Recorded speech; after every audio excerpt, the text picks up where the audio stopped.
ஓம் ஸ்ரீ குருப்பியோ நமः. ஸ்ரீ மகாபரிவாஜனம். இன்றைக்கி தெய்வத்தின் குரல் பாகம் 5ல் சங்கராச்சாரியம் என்ற தலைப்பில் பெரிவா சொல்கிறத மேலே வாசிக்கிற இது பக்கம் 1025 ஆரம்பிக்கிறது. தம்முடைய சித்தாந்தம் சரியில்லை, ஆச்சாரியால் சொல்வதுதான் சரி, ஜெயம் அவருக்குத்தான் என்று மண்டனமிஸ்ரர் புரிந்து கொண்டார். தோற்று போனதற்காக இல்லாமல் மனசாரகவே ஞான மார்க்கத்தை ஏற்றுக்கொண்டார். ஆனாலும் சரசவாணியை மத்தியஸ்தமாக வைத்து விட்டதால் அவள் முடிவு சொல்ல விடுவதுதானே மரியாதை.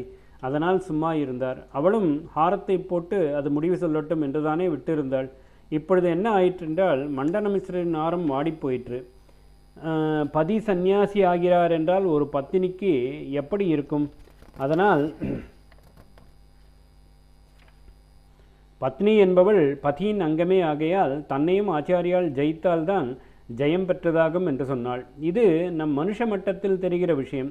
உள்ளே தாத்பரியம் என்னவென்றால் ஆச்சாரியால் சர்வஜ்யர்தான் என்பதை சாக்ஷாத் சரஸ்வதியுடனே அவர் வாதம் செய்து ஜெயிப்பதன் மூலம் காட்ட வேண்டும் என்பதே. வசிஷ்டர் வாயால் பிரம்மரிஷி என்பது போல சரஸ்வதி வாயால் ஆச்சாரியால் சர்வஜ்யர் என்று தீர்ப்பு பெறுவதற்காகத்தான் சரசவாணியின் அவதாரமே ஏற்பட்டது. மகா பண்டிதையாக விளங்கிய சரசவாணியுடன் ஆச்சாரியால் வாதம் செய்து ஜெயித்தார். சரஸ்வதி தன்னுடைய ஸ்வயரூபத்திலே வந்து பிற்பாடு ஆச்சாரியால் சர்வக்கிய பீட்டாரோகணம் செய்தபோதுதான் வாதம் செய்து முடிவில் அவர் ஜெயித்ததாக பிரகடனம் செய்தாள் என்றும் கதை இருக்கிறது. பதி தோற்றுவிட்டார் என்று எப்படி ஒரு பத்னி சொல்ல முடியும்? இந்த இடத்தில் அறிவு தேவதையின் அவதாரமான சரசவாணி எப்படி சமாளித்தாள் என்பது மனசை தொடுகிற மாதிரி இருக்கிறது. நேரே சொல்லாமல் குறிப்பால் உணர்த்தி சொன்னாள். என்ன செய்தாள் என்றால் 2 பேரையும் நமஸ்காரம் பண்ணி 2 பேரும் பிக்ஷைக்கு வாருங்கள் என்று சொன்னாள். கிரகஸ்தனை போஜனத்துக்கு வாருங்கள் என்றோ அல்லது சாஸ்திரோக்தமாக சொல்வதனால் வைஸ்வதேவத்துக்கு வாருங்கள் என்றோதான் சொல்ல வேண்டும். சந்நியாசிக்கு தான் பிக்ஷை பண்ணுவது. 2 பேருமே பிக்ஷைக்கு வாருங்கள் என்று சொல்லி நமஸ்காரம் பண்ணியதிலேயே மண்டனமிஸ்ரர் தோற்று போயாச்சு. அதனால் நிபந்தனைப்படி ஆச்சாரியாளிடம் சந்நியாசம் வாங்கிக் கொள்ள வேண்டியதுதான் என்பதை சரசவாணி நாசூக்காக தெரிவித்துவிட்டாள். பர்த்தா சந்நியாசியாகி வீட்டை விட்டு போகிறான் என்பது எந்த பத்னிக்கும் இருக்கக்கூடியதை விட அவளுடைய மனசுக்கு ரொம்ப கிளேசமான விஷயமாகத்தான் இருந்தது. இவளுடைய புத்திக்கு ஈடு கொடுத்து சம்பாஷித்து கொண்டிருந்த மகாபண்டிதர் அவர் சதாவும் பண்ணுகிற யாகாதிகளில் இவள்தான் யஜ்யபத்னியாக சேர்ந்து எல்லாம் பண்ணியிருக்கிறாள். அப்படிப்பட்டவர் பிரிந்து போகிறார் என்றால் எப்படி இருக்கும்? ஆனாலும் சத்தியம்தான் பெருசு என்று செல்ஃப் இன்ட்ரெஸ்டை சாக்ரிஃபைஸ் பண்ணி, அதாவது தன்னலனை தியாகம் பண்ணி தீர்ப்பு கொடுத்தாள்.